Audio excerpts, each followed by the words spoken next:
Hello friends, welcome to সুস্মিতার রান্নাঘর। আজকে আবার একটা শীতের স্পেশাল রেসিপি নিয়ে চলে এসেছি, ফুলকপির পরোটা। যেমন টেস্টি তেমন হেলদি। টিফিন বা লাঞ্চ বা ডিনার যে কোনো সময়ে বানিয়ে খাওয়া যেতে পারে। আশা করব ভিডিওটি ভালো লাগবে, আর প্রতিবারের মতো রিকোয়েস্ট করব ভিডিওটি ভালো লাগলে প্লিজ ভিডিওটাকে লাইক করবেন, কমেন্ট করবেন, শেয়ার করবেন, আর চ্যানেলটাকে অবশ্যই সাবস্ক্রাইব করবেন। ফুলকপির পরোটা বানানোর জন্য লাগছে ময়দা। আমি এখানে 3 কাপ মাপের ময়দা নিয়েছি।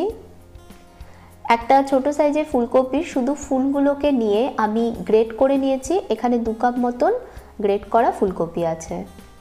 লাগছে ধনেপাতা কুচি, স্বাদ মতো চিনি, স্বাদ মতো নুন, 1 টিস্পুন গ্রেট করা আদা, লাগছে 2 কুচনো কাঁচা লঙ্কা, 1/4 টিস্পুন হলুদ গুঁড়ো, 1/4 টিস্পুন লঙ্কা গুঁড়ো, 1 টিস্পুন ধনে গুঁড়ো, 1 টিস্পুন গরম মশলা গুঁড়ো, 1 টিস্পুন আমচুর পাউডার, আর লাগছে গোটা জিরে 1/2 টিস্পুন। তাছাড়া লাগছে হিং। প্রথমে ময়দাটা মেখে নেব। ময়দার মধ্যে আমি 1/2 টিস্পুন নুন দিয়ে দিলাম, আর দিয়ে দেব 3 চামচের মতো সাদা তেল।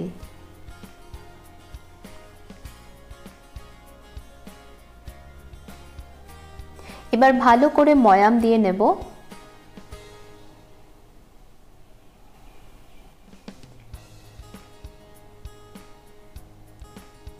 ময়াম দেওয়া হয়ে গেলে এতে অল্প অল্প করে জল দেব, আর ভালো করে ঠেসে ঠেসে ময়দাটা মেখে নেব। একেবারে অনেকটা জল দিয়ে দেবেন না, অল্প করে জল দিয়ে মাখতে হবে।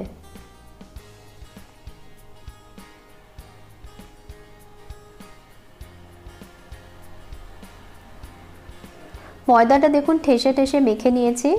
ময়দাটা খুব বেশি নরম বা খুব বেশি শক্ত হবে না। এবার এটাকে আমি 4টে টুকরোয় ভাগ করে নিচ্ছি। আপনারা যেরকম সাইজের বানাতে চান সেই অনুযায়ী বানাবেন।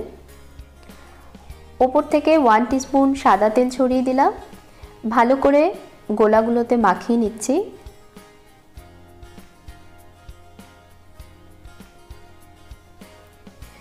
এবার এটাকে 15 মিনিটের জন্য ঢাকা দিয়ে রাখবো, যাতে ময়দাটা ভালোভাবে সেট হয়ে যায়।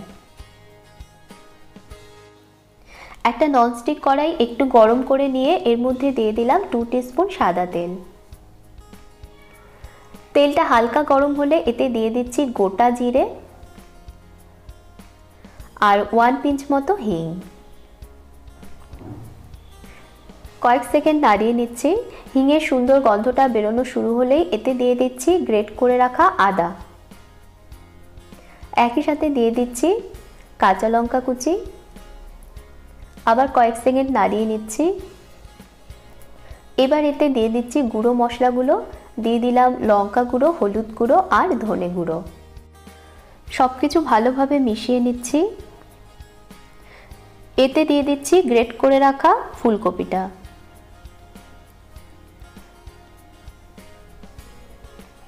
আবার মিশিয়ে নিচ্ছি, আর 2 মিনিটের মতো ফুলকপিটাকে একটু সময় ভেজে নিচ্ছি।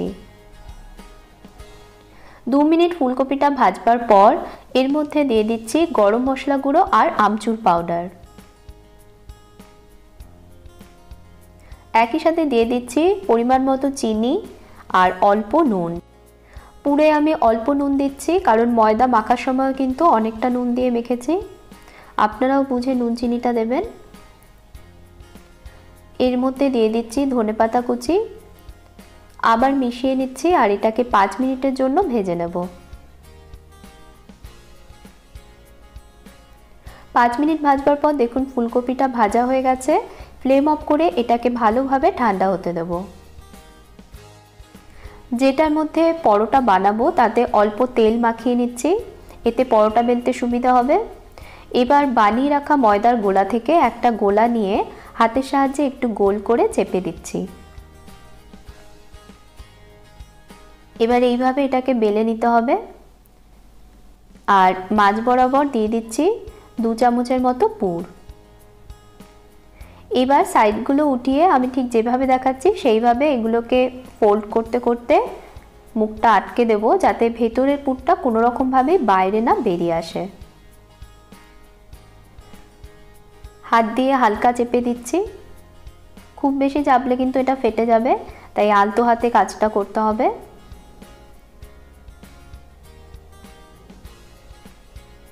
আবার অল্প তেল মাখিয়ে নিচ্ছি। আর এটাকে বেলে নিচ্ছি।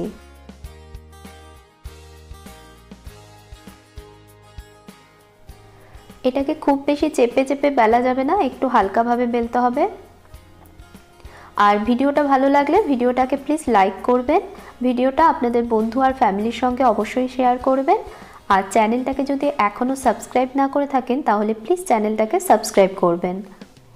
নতুন রেসিপির নোটিফিকেশান পাওয়ার জন্য সাবস্ক্রাইব করবার সময় সঙ্গের বেল নোটিফিকেশানটাকে অবশ্যই ক্লিক করবেন। একটা পরোটা দেখুন বেলা হয়ে গেছে। একটা তাওয়া গরম হতে বসিয়েছি, এতে একটু অয়েল ব্রাশ করে নিচ্ছি। এবার বানিয়ে নেওয়া পরোটাটা এর মধ্যে দিয়ে দিচ্ছি। একটা সাইড ভালোভাবে হতে দেব। একটা সাইড হয়ে গেলে এটাকে উল্টে দিচ্ছি আর উল্টো দিকটাও একইভাবে হতে দেব। এবার এই সাইডটায় অল্প তেল ভালোভাবে মাখিয়ে নিচ্ছি, পুরো পরোটার মধ্যে মাখিয়ে নিতে হবে। হাতা দিয়ে একটু চেপে চেপে দিচ্ছি, আবার উল্টে দিচ্ছি আর উল্টো সাইডটাতেও একইভাবে তেল মাখিয়ে নেব।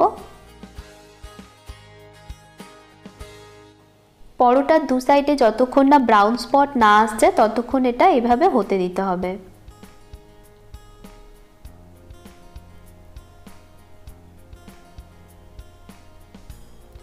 পরোটাটা দেখুন বানানো হয়ে গেছে, এবার এটাকে আমি নামিয়ে নিচ্ছি। একইভাবে আরেকটা পরোটাও বানিয়ে নিচ্ছি। এইভাবে সবকটা পরোটা বানিয়ে নেব।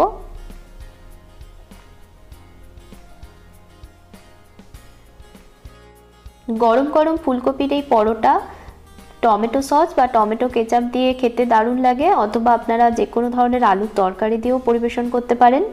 আশা করছি ভিডিওটি ভালো লেগেছে। ভালো লাগলে প্লিজ ভিডিওটাকে একটা লাইক করবেন, ভিডিওটা শেয়ার করবার আর আমার চ্যানেলটাকে সাবস্ক্রাইব করবার অনুরোধ রইল। আপনারা ভালো থাকবেন, ভালো রাখবেন। ধন্যবাদ।